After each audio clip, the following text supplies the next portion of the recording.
Hello, my name is Lesley Atherton, and this is my strangely winding story called Skewed. He liked himself, this solid, reliable character. He was self-deprecating and able to laugh at himself. He was an amusing man, yet not an immature practical joker. He liked his own open, attractive face, crinkled with laughter lines and responsibility. A family man to the core, caring and loving to a fault. He'd be the last man to have an affair. How dare she claim that? Indeed, his worst, and only fault, was an inclination towards tipsy conviviality. Quite the sort of man you would be happy to accompany you on a long train journey, for example. She, on the other hand, was passionate and feisty, bitchy, difficult and demanding. Yes, that was the key word, demanding. She was a wolf in bunny girl's clothing, a woman whose principles were principally gone. Shallow, money-grabbing, and inclined towards lip gloss and pouting. How he hated Heather. It was too much for Heather. She'd had enough. Her long purple-tipped fingernails tapped at the table impatiently. Her dark-rimmed eyes were shining, not with tears, for she'd given up crying many years ago. Her eyes were shining with adulterated, self-righteous rage. How dare he do this? How dare he tell her she wasn't good enough? She was already wired and ready to explode, but the two girls at the next table were not helping. They were completely doing her head in, to use their own teen terminology. Snatches of their pathetic conversation further stretched her already strained ability to tolerate crap. Oh my God, have you seen him? Have you seen him? He's just like totally amazing, right? Wouldn't it be totally weird and awesome if he was like your dad or something? Ad nauseum. Oh my God, won't you just shut up? The bells were loud at St. George's Church, too, and were going berserk with their clanking din of biblical proportions. The basket by Heather's feet held a topside beef joint, a few old Beatles CDs, 4 Bollywood DVDs, a couple of small musical instruments, and a packet of brandy snaps. There wasn't much there, but the basket's contents made her uncomfortable. She felt like Lady Bountiful grasping onto this paltry selection of unwanted items, yet all the basket held were a few donated prizes for the St. George's Bingo on Friday night. She had to get out of this place. Tea drunk and biscuit dunked, she left behind the catty, silly teens and began to walk. The weather was blustery as Heather, relieving and calming with every step, began the short trip to the church to drop off the basket and polish the brasses. Crikey, Beelzebub was having a field day with that wind. It was enough to blow your sins away, that was for sure. The church was at its beautiful best and was almost ready for the Harvest Festival bridge and bingo night, a fairly standard place of worship. Over the years, St. George's had become unusually furnished. Horse brasses, old bridles, balloons, and even a stuffed beaver donated by their benevolent but slightly odd ex-vicar. These oddities were added to during each of the church's special events. Heather liked that enormously. It was surely the most eccentric church building in the entire diocese. As for the bridge and bingo night, it was a lot of fun. A bonfire and fireworks event completed the evening, and this year's promised to be spectacular, if the blurb in the church magazine was to be believed. Heather's previous and briefly felt good mood ceased. Here came Marjorie, a woman in her mid-60s who was still a loud and cocky good-time girl, bold as brass, and with a forced wiggle in her walk. Marjorie always moved briskly, her enhanced cleavage intentionally exposed by her V-necked, low-cut dress. Heather was a bastion of the church committee, while Marjorie was a binge-eater of more than ample proportions. She also possessed, and Heather felt bad about this, a brute of a husband, and a barking mad daughter. Marjorie has a face like a baboon, Heather thought, and a flatulence problem apparent to the entire church population. Heather smirked and looked up towards Marjorie, pretending to smile, and Marjorie beamed back flatulently. Heather knew the way Marjorie looked at her. She always looked at her that way. Everything about her was patronising as she studied and scrutinised every facial expression, body position, even items of clothing too. That, with the tartiness, left Heather permanently suppressing a shiver. Marjorie, that female horror, was in competition with the whole of womankind. She looked upon Heather and pitied her, pitied her choices, pitied her life, pitied her loss of a husband, pitied her homeliness. But Heather didn't mind. Marjorie pitied Heather, but Heather pitied Marjorie even more. How often she'd pitied her, despite her flashiness. Marjorie's garden was terraced, immaculately trimmed and expansive with its velvety green lawns, but Heather's garden thronged with the energy and life of wild beings, with hedgehogs, insects, and even a pair of robins nesting in a large conifer. And her oldest and most favoured residents, a pair of plump and docile-looking turtle doves, a pitying of turtle doves, visited daily, perching precariously on her flimsy fence. They cooed, they watched, they existed, with or without Marjorie's ridiculous pity. Bells rung louder, and other women arrived, chatting. It was polishing day. Heather sighed. Today had the makings of a long, long day. Her ex-husband was playing up. That was the real issue. Such perceptions he had of her. They weren't the perception that others had. She was sure of that, and he was so wrong, so twisted and skewed. Of course, Heather was perfectly able to admit that occasionally she was her own worst enemy, but she wasn't able to accept his interpretation of her as a wolf in bunny girl's clothing, with principles that were principally gone. That's what his last letter had claimed. She wondered if she should show it to the solicitor, but had eventually decided against it. Her ex had made so many mistakes, but it wasn't up to her to correct them. There lay madness. She just wanted to be left alone. Heather in her little house with nothing to care for other than herself. He was right when he called her selfish. She'd spent, cliché alert, the very best years of her life in caring for others, be it garden birds, her husband, her plants or her kids, and now it was time to look after herself. Without even a cactus to spoil her view, Heather's home was a testament to the joy of solitary, unbounded and responsibility-free living. That's what he didn't like.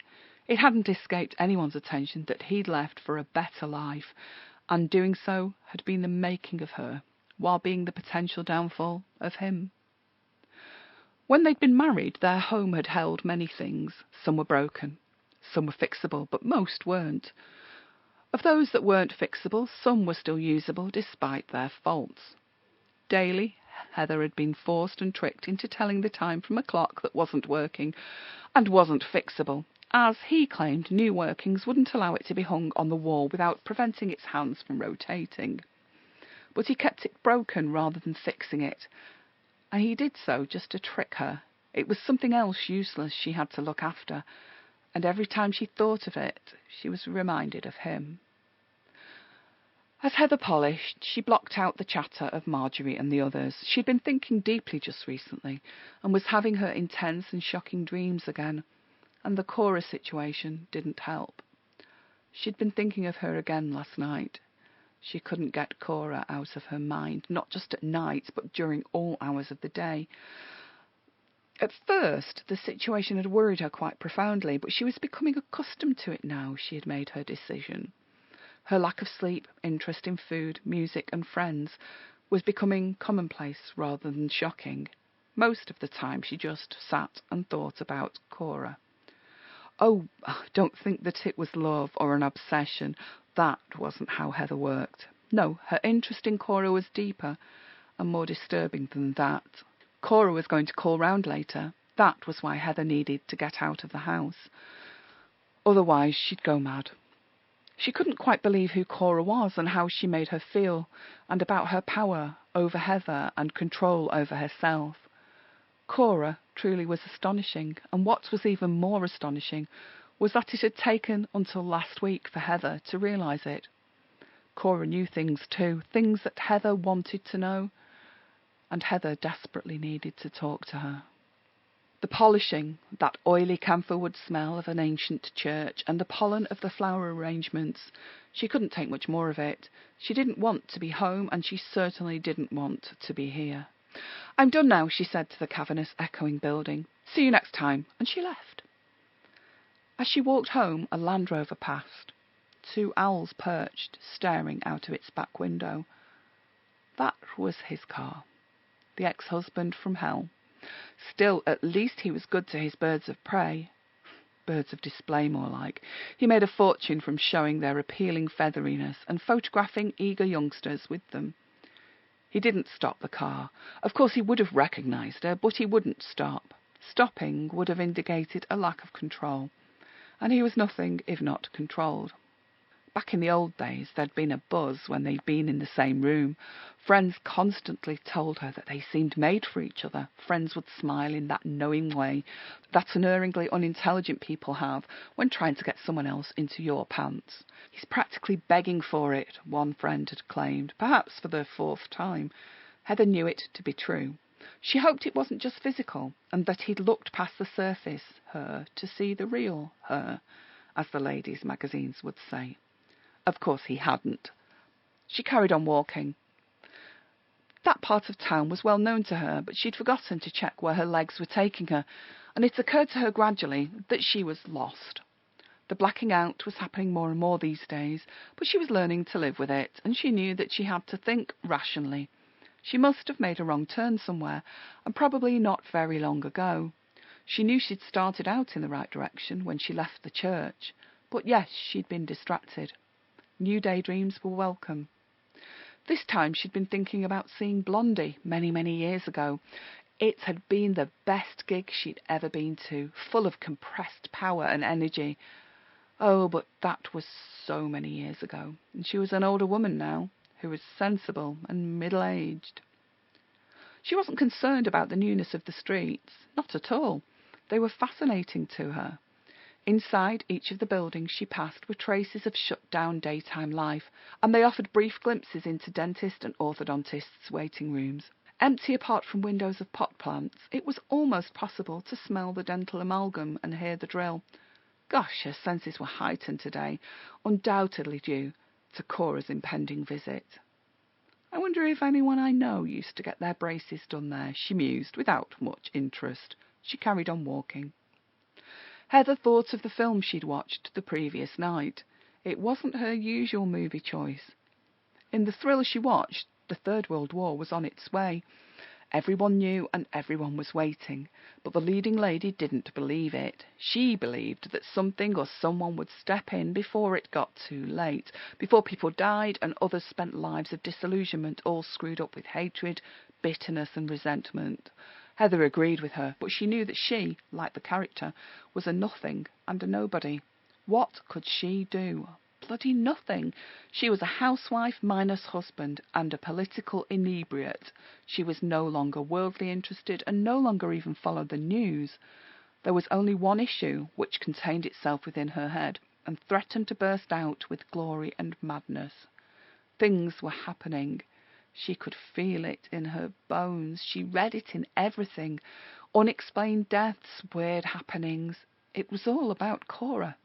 Heather had never been bombarded with an infestation of grandchildren, as most of her contemporaries had. She was fine with that. Her life was set on a different plane. Her thoughts were random and self-indulgent. Did Brian Blessed always have a booming voice, even as a little boy? He seemed non-stoppable. She liked that. She wondered about the blocalization, good word that, of female comics and DJs. Even the nice ones like Elaine Page and Vanessa Feltz appeared a little wilder these days. But that was fine. That was life. That was progress. That was change. The Cora situation, though, she still wasn't convinced that she was doing the right thing. Oh no, Heather suddenly realised that she'd left the cafe without paying. So keen was she to escape from the noise and those bloody annoying girls. What was the word she was looking for now? That was it, dando. She was a dando, someone who decamps without paying. The dando was a hero of many popular songs in the early 19th century. That was her. Heather was a dando and no hero. She started to mumble and sing to herself. Her ex had hated that. He used to say that she'd put on the barmy stick, an expression she thought was meant to indicate that she was faking her own insanity. Perhaps she'd done that to get out of there and to make him stop. So there she was. There she was, in the middle of somewhere and the midst of nowhere, unsure of whether it was the beginning of the end or the end of the beginning. Heather wished now that she recognised her surroundings. This was an odd part of town that she hadn't even noticed before. It felt warmer somehow, and darker than the area around the market square and church. The walkways were narrower, and the people were few. In fact, where were the people? The pedestrians, the cars, and the gaudily coloured shop fronts she'd learned to love. Earlier, when walking down the cul-de-sac to her tiny treasured bungalow, she'd felt shattered. Now she was even more so. Walking, waiting, polishing, avoiding, listening, and taking another long walk had brought her here. It wasn't her usual weekday pattern. She'd usually go out for as long as she could manage, then, at the latest possible moment, would trudge the final weary steps towards her unexceptional little home, realise that the rain had started to fall, and would speed up, hoping she'd get to the front door before the heavens opened. In the bad old days, he'd be there, her husband, waiting. Not upstairs in his office, as might be usual for men who have their own lives and interests, but at the door, trying to appear cheeky and mischievous, but managing only to appear menacing. Once, when they were first married, that large and manly shape hid behind the door. What the heck is he doing, she'd wondered as she arrived home, and realised he'd been taking a photograph of her through the letterbox. At the time, Heather had thought him quirky and sweet. Years later, she'd found the photo and briefly been grateful to him for this impromptu record of that 25-year-old woman. Heather, tired, but young and slim, with long, red, glistening hair and with round, smiling face. Skirt, jumper, and waved hair, chestnut orange. Heather had been aglow with warm light, intrigued at her new husband's actions and happy to be home. It wasn't like that for long, though. Within a few years she'd realised his childish interest had turned to stalking, to obsession, and to harrowing jealousy. Instead of dancing, he'd talked to her, told Heather that the Enlightenment view was that everything in existence was caused without a creator, told her that her accepted religion was not revolving and it was not living, told her how the Bible was not intended as a rule book but rather as a complex set of understandings. Genesis was authored by more than one writer, he'd said, and should you try to follow it word for word, you'd be lost in contradictions. Then he'd talked of the knuckle-walking of apes, ikebana flower arranging, Flemish folklore, and she knew he hadn't brought her there to dance. She hadn't needed to dress up at all. He'd brought her there, miles from home, as his captive, pretty audience who relied on him for a lift home. That was how he lived his life. He married her so nobody else would have her, then refused to be a real husband. That had been their life together, and now they were apart. Heather carried on walking, aware that she was moving further and further from her home and her church and the cafe. She still owed them £4.60. She stopped at a bench, looking for a person to query, but the streets were still and quiet, almost as if a plague had wiped out everyone apart from her. She sung quietly to herself. She'd always enjoyed that.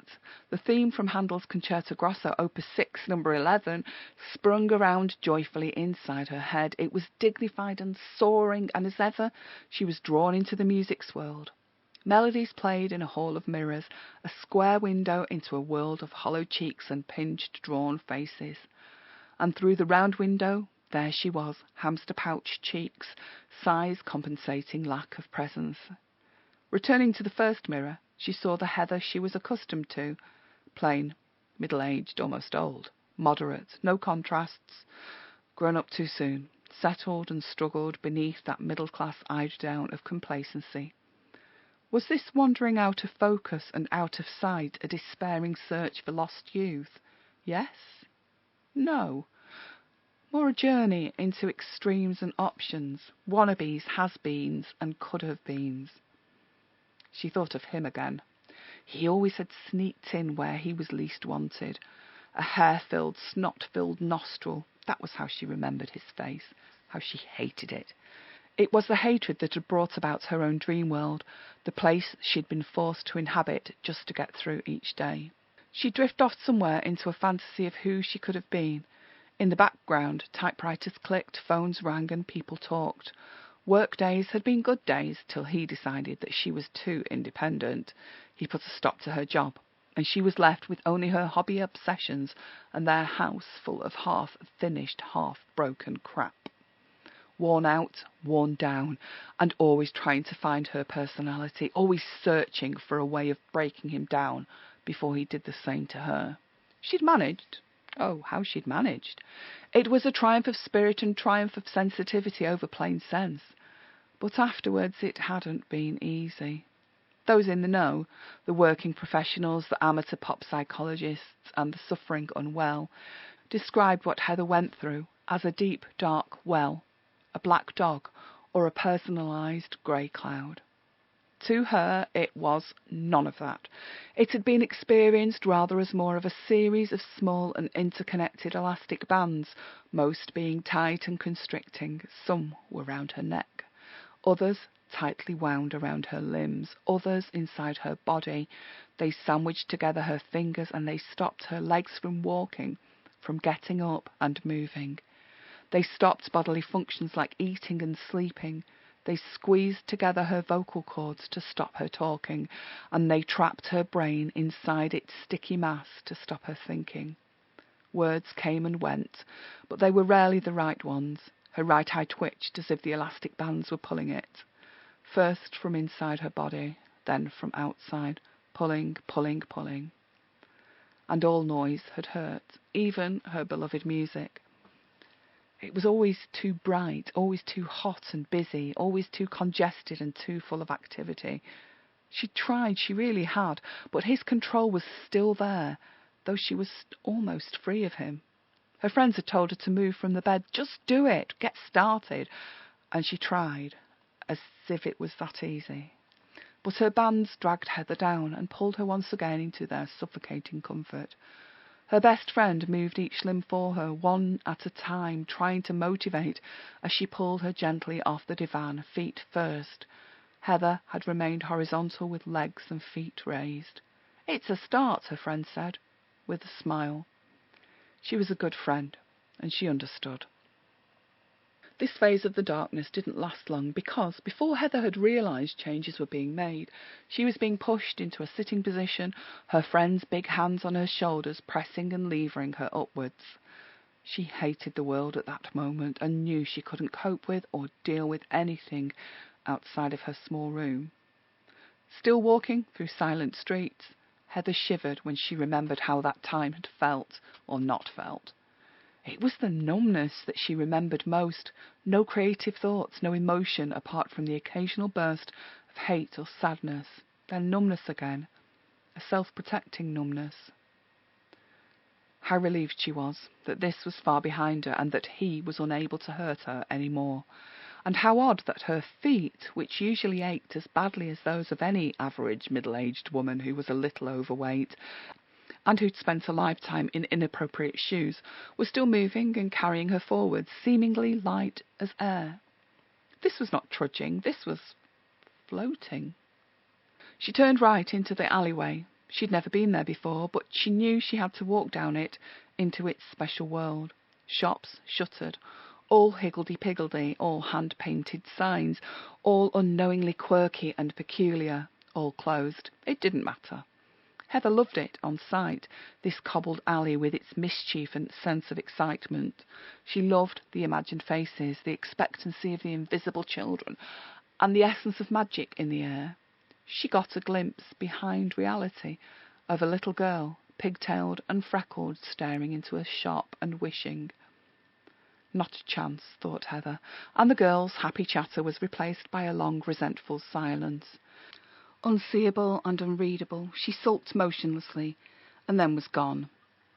Heather moved backwards. She was being sucked into something she didn't understand. Perhaps it was only her own reverie. Her daydreams did always have the power to disturb and delight in equal measure. They were strong dreams, both day and night. She turned back to the main street's junction, but was confused. How could it be that she didn't know the way she'd come? She tried to remember. Had it been a left or a right turn into the alley? There were no street signs, no direction signs, and no people to ask. Dare she knock on one of these doors? Dare she make contact? Heather, in her sensible M&S burgundy 1-inch heels, felt as though she could click them together, and with a heartfelt "there's no place like home," might just return to the churchyard, the cafe, or her garden. She didn't. She couldn't. Instead, into her mind came the idea she'd had for a name, for a story, or an artwork perhaps. Bertrand Russell and the Devastation of the Greenland Tulip. Silly, yes. Contrived, yes. But she liked it. Something about that name appealed to her. It conceptualized the death of her relationship and the devastation of its aftermath in navy blue canvas suitcases, scarred with cigarette burns. She stood at a door, prepared to knock, and moved out of the way as an elderly man, hair grey and ponytailed, struggled through the door. From the inside, coming out. She opened the door a little more and moved from his way. "Much obliged," he said with a cheery smile. "No problem," said Heather, returning the smile and moving her vision away from the cases to look at him for the first time. "Don't I know you?" she asked as the door closed behind him. "Don't think so," he replied. "I haven't been here before." His voice was pitched higher than most, and he spoke with an accent she didn't recognise. "Me neither," said Heather, "and I don't know how to get out." She looked hopefully back at him for inspiration, for information even, but the man was gone. So was her fear and disorientation. The road had opened up. She recognised this view.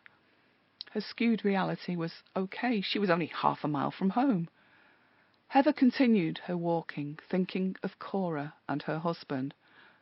Her ex-husband, almost, because the decree absolute was due through any day now. There would be rejoicing in the streets outside her home when it arrived through her letterbox. Cora was her ex's new partner, his confused and questioning new partner, his upset and worried new partner. Oh, the lies he'd told Cora, the things he'd said about Heather and their life together. Cora was a sensible woman. She was kind. She wanted to believe the best of those she knew and those she cared for. The trouble was that he, her other half, her partner, was inconsistent and presented her with far too many anomalies. She needed to know which of his statements were the untruths. Cora needed to move on with the relationship or to get out of it, so she'd contacted Heather, who had at first refused to meet up, partly out of worry and partly out of misplaced loyalty. She hadn't wanted her own experiences to overly colour Cora's, but Cora begged and demanded, and Heather had envied her strength of character and persistence, and yes, she decided that she would tell her the truth. Heather reached home and sighed wearily. Gosh, her feet were hurting after that ridiculously long walk, but there was no time to soak them now. She'd better get herself sorted for Cora's visit. Today, Heather would tell Cora about their marriage. She'd tell Cora the good points, and she'd tell her the bad points. She'd answer honestly all the questions Cora chose to ask, and she'd answer honestly even if it didn't stand in her own favour to do so. She'd tell the truth about everything. She owed it to that young woman to give her a fighting chance. She would tell the truth as she remembered it. The rest would be up to Cora.